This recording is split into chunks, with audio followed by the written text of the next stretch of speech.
Hello students, இப்போ நம்ம 12th எக்கனாமிக்ஸில்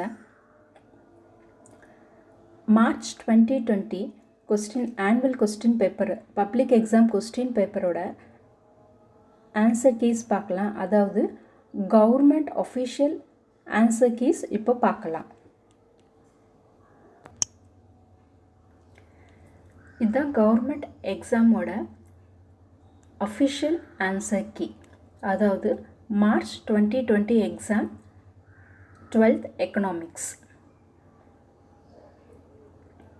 இது வந்து 1 மார்க்கோட ஆப்ஷன்ஸு பாருங்கள். நீங்கள் first question option C JM Keynes அப்படின்னு மென்ஷன் பண்ணோம். அப்போ தான் உங்களுக்கு வந்து 1 மார்க் ஃபுல்லாக அலாட்மெண்ட் பண்ணுவாங்க. இந்த 21 கொஸ்டின் வந்து டிஃபைன் இன்ஃப்ளேஷன். நீங்கள் வந்து இந்த 3ல் ஏதோ ஒரு டெஃபினேஷன் எழுதினாவே உங்களுக்கு 2 மார்க்ஸ் அலாட் பண்ணிடுவாங்க.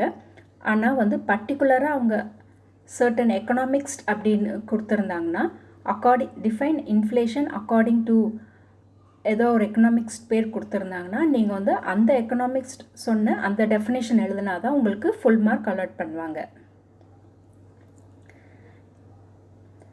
22 வந்து give the meaning of national income. இங்கே வந்து நீங்கள் மீனிங்கும் மென்ஷன் பண்ணலாம், டெஃபினேஷனும் எழுதலாம்.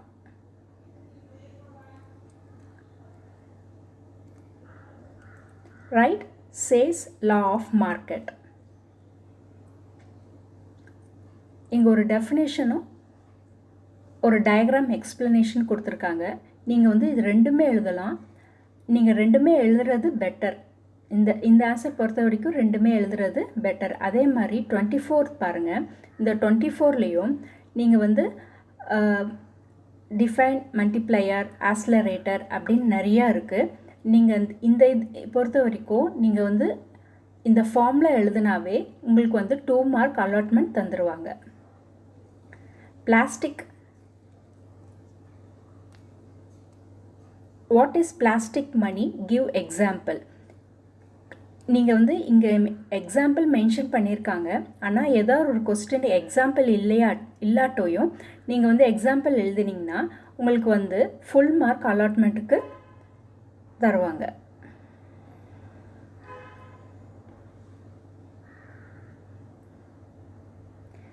டுவெண்ட்டி பாருங்கள். அவங்க வந்து சைட் பாயிண்ட்ஸ் மட்டும் மென்ஷன் பண்ணியிருக்காங்க. ஆனால் it's better to explain the side points also.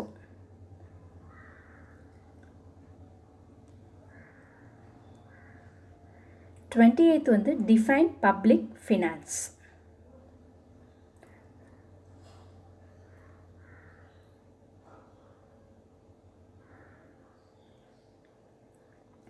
Three marks பொறுத்த வரைக்கும் எனி 3 பாயிண்ட்ஸ் எழுதுனா போதும்.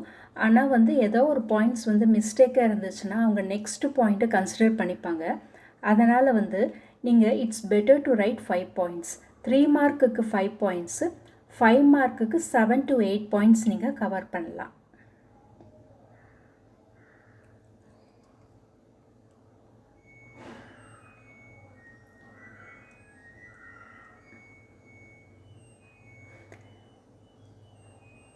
தேர்ட்டி வந்து what do you mean by personal income.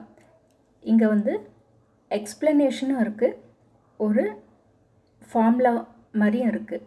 நீங்கள் வந்து ஒரு எக்ஸ்பிளனேஷனும் ஒரு ஃபார்முலாவும் எழுதுனீங்கன்னா it's better. They will give 3 marks.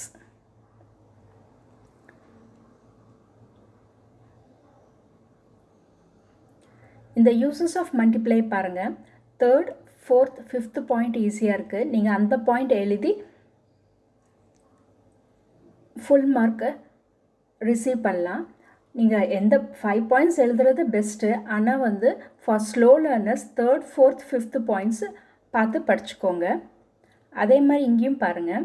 35th வந்து நீங்கள் வந்து 4 பாயிண்ட்ஸும் மென்ஷன் பண்ணணும், அப்புறம் 3 பாயிண்ட்ஸு எக்ஸ்பிளைன் பண்ணணும். இந்த 36 difference between international trade and internal trade வந்து நீங்கள் வந்து உங்களோட ஓன் பாயிண்ட்ஸ் கூட எழுதிக்கலாம். 10th ஸ்டாண்டர்டில் படித்த இந்த டிஃப்ரென்ஸ் கூட நீங்கள் எழுதிக்கலாம். இந்த 37th கொஸ்டின் வந்து ஒரு சம்மு. இந்த சம் பொறுத்த வரைக்கும்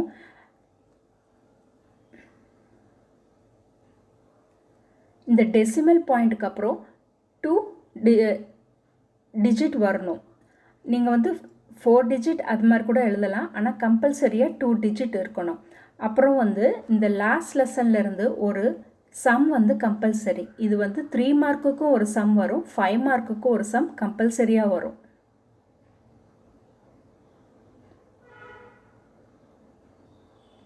இந்த 40th கொஸ்டின் அப்படி தான் பாருங்கள். 3 பாயிண்ட்ஸ் எழுதுனாவே 3 mark, but it's better to write 5 points.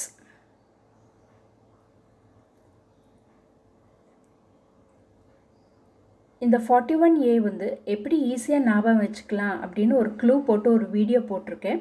அதை பார்த்து இந்த க்ளூ போட்டு நீங்கள் இது ஆன்சர் படிச்சுக்கோங்க.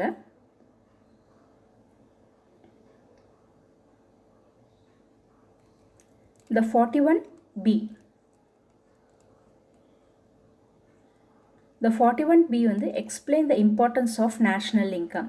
இது வந்து எப்படி ஈஸியாக எழுதலான்னு ஒரு வீடியோ போட்டிருக்கேன். அந்த வீடியோ பார்த்து இது வந்து எப்படி ஈஸியாக படிக்கலான்னு அதே மாதிரி எப்படி பாயிண்ட்ஸாக எழுதலாம் அப்படின்னு ஒரு வீடியோவில் போட்டிருக்கேன். அதை பார்த்து இது படிச்சுக்கோங்க. இந்த 42B வந்து கிங்ஸ் சைக்காலஜிக்கல் லா. இதில் assumption, proposition, table, diagram, explanation இருக்குது. அதே மாதிரி இந்த லெசனில் வந்து சேஸ் லா அப்படின்னு இருக்கு.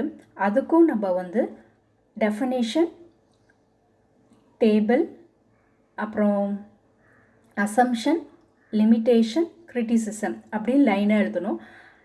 இப்போ கிங்ஸ் சைக்காலஜிக்கல் லா இந்த வருஷம் வந்ததுனால கண்டிப்பாக நெக்ஸ்ட் இயர் வந்து சே கிரிட்டிசிசம் கண்டிப்பாக வரும். அந்த லெசன்லேயே அந்த ஒரு கொஸ்டின் தான் ரொம்ப இம்பார்ட்டன்ட். ஸோ அதை ஒமிட் பண்ணாமல் படிச்சுக்கோங்க. ஓகேவா?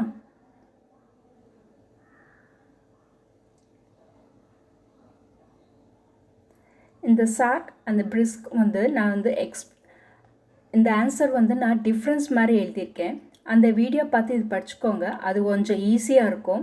உங்களுக்கு படிக்கிறதுக்கும் ஈஸியாக இருக்கும், எழுதுறதுக்கும் ஈஸியாக இருக்கும். அதே மாதிரி மார்க் அலர்ட் பண்ணவங்களும் அவங்களும் கரெக்ஷன் செய்யவும் ரொம்ப ஈஸியாக இருக்கும். இந்த மெரிட்ஸ், டிமெரிட்ஸ் இதோட இது வந்து merits of direct tax, merits of indirect tax வந்து நீங்கள் சைட் பாயிண்ட்ஸ் மென்ஷன் பண்ணணும். ஆனால் எக்ஸ்பிளனேஷன் வேணால் 2 பாயிண்ட்ஸ் இருக்கலாம். அதே மாதிரி இங்கேயும் பாருங்கள், மெரிட்ஸ் ஆஃப் இன்டைரக்ட் டேக்ஸும் நீங்கள் 5 பாயிண்ட்ஸ் மென்ஷன் பண்ணிவிட்டு எக்ஸ்பிளனேஷன் 3 பாயிண்ட்ஸ்க்கு செய்யலாம்.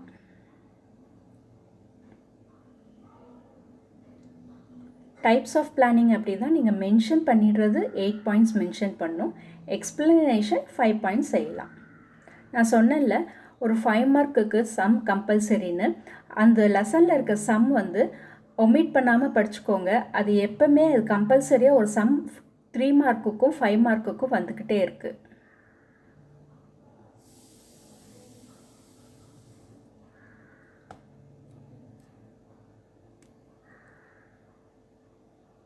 Okay students.